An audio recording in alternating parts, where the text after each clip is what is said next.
दोस्तों नमस्कार, मैं Rajeev Kumar Ranjan from Tax Filing Hub से आपका पुनः स्वागत करता हूं। आज हम लोग जीएसटी के सेक्शन 46 एंड सेक्शन 62 के बारे में थोड़ा बहुत नॉलेज लेंगे जीएसटी कॉन्सेप्ट कैप्सूल के अंतर्गत। सेक्शन 46 की एप्लीकेबिलिटी तब आती है जब कोई एसएससी मतलब रजिस्टर्ड एसएससी अगर सेक्शन 39, सेक्शन 44 और सेक्शन 45, जहां की सेक्शन 39 में जीएसटीआर1, जीएसटीआर3 भी, सेक्शन 44 में एनुअल रिटर्न और सेक्शन 45 में फाइनल रिटर्न कवर होती है। अगर कोई एसएससी इस रिटर्न को फर्निश करने में फेल कर जाते हैं विद इन ड्यू डेट, तो डिपार्टमेंट सीओ मोटो उसे सेक्शन 46 के अंतर्गत एक नोटिस इशू करती है जो जीएसटीआर 3A बोल करके आती है, जो इस प्रकार से होता है। यह नोटिस आपको प्रायः मेल पे भी आता है। देखिए जीएसटीआर 3A का नोटिस दिया गया है, ठीक। जीएसटीआर 3A का नोटिस मिलने के बाद उसे 15 दिन के अंतर्गत एसएससी को रिटर्न फर्निश करनी चाहिए। अगर वह रिटर्न फर्निश नहीं करती है तो प्रॉपर ऑफिसर सेक्शन 62 की एप्लीकेबिलिटी करती है, ठीक है। सेक्शन 62 तब आता है जब वही एसएससी अगर 46 के अंतर्गत जो टाइम फ्रेम दिया हुआ 15 डेज में अगर नोटिस का कंप्लाइंस नहीं करते हुए अगर वह रिटर्न फाइल नहीं करती है तब, तो सेक्शन 62 के अंतर्गत वह बेस्ट जजमेंट असेसमेंट करके एक असेसमेंट ऑर्डर पास कर देती है। असेसमेंट ऑर्डर पास करते समय वह जो है बेसिकली असेसमेंट ऑर्डर पास करने के बाद अब एसएससी के पास 60 डेज का टाइम रहता है कि उस मंथ का रिटर्न 60 डेज के अंतर्गत लगा दे, ठीक है। अगर नहीं लगाता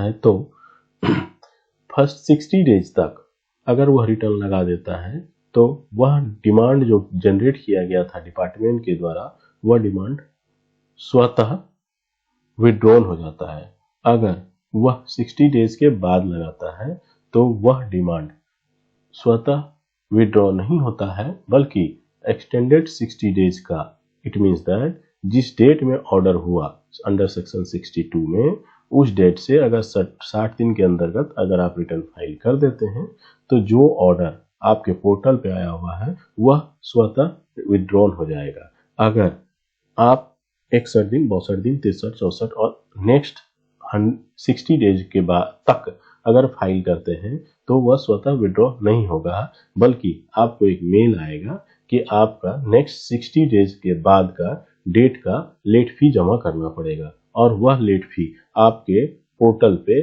सीओ मोटो जनरेट हो जाएगा after filing of return with in minute, और उसका पेमेंट मेल में ही लिखा रहेगा कि आपको आउटस्टैंडिंग डिमांड में जा करके ही पे करना है, जो कि आप आउटस्टैंडिंग डिमांड में जैसे ही आप उसका पेमेंट कर देंगे, पुनः वह ऑर्डर जो अंडर सेक्शन 62 में इशू किया गया था वो ऑर्डर विड्रॉन हो जाएगा। चलिए हम लोग एक केस स्टडी के बारे में पढ़ते हैं, एक केस स्टडी के बारे से समझाते हैं। जैसे एक एसएससी नवंबर 25 का रिटर्न फाइल करना भूल गया या नहीं किया या फर्निश नहीं हो पाया, तो उन्होंने 46 में उन्होंने ऑर्डर किया कि अगर 3A के नोटिस जनरेट किया, 3A के नोटिस जनरेट करने के बाद भी उन्होंने 15 डेज में उन्होंने नहीं किया, तो उसके बाद फिर उसको अंडर सेक्शन 62 में एक नोटिस इशू हो गई, ऑर्डर हो गई बेस्ट जजमेंट असेसमेंट। अब वो बंदा 15 जनवरी को ऑर्डर हुआ और 20 जनवरी को रिटर्न लगाता है, दैट मीन्स दैट 64 डेज में रिटर्न लगाता है। 64 डेज में रिटर्न लगाता है, लॉ बोलती है 60 डेज में अगर आप लगाते हैं तो हम आपके ऑर्डर को विड्रॉन कर लेंगे। यहाँ तो 4 डेज हो गया, अतः उसे 4 डेज का 100 rupees into 400 SGST and 400 CGST का पेमेंट करना होगा, तभी वह जाकर के ऑर्डर विड्रॉन हो पाएगी। अब देखिए इससे बेनिफिट्स क्या हुआ टैक्स पेयर के लिए।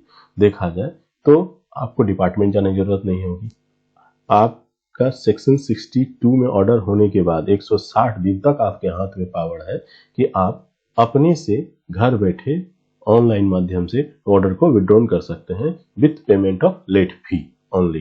ठीक है, उसके बाद टाइम बच गया, कॉस्ट इफेक्टिव रहा। अब अगर आप ऑफिस जाते हैं, ऑफिस का भी कुछ रूल्स एंड रेगुलेशन है, उसको आपको फॉलो करना पड़ेगा। ठीक है, अतः यह एक बेनिफिशियल और बेनिफिटेड पार्ट एसएससी के लिए आया। ठीक, थैंक यू, धन्यवाद।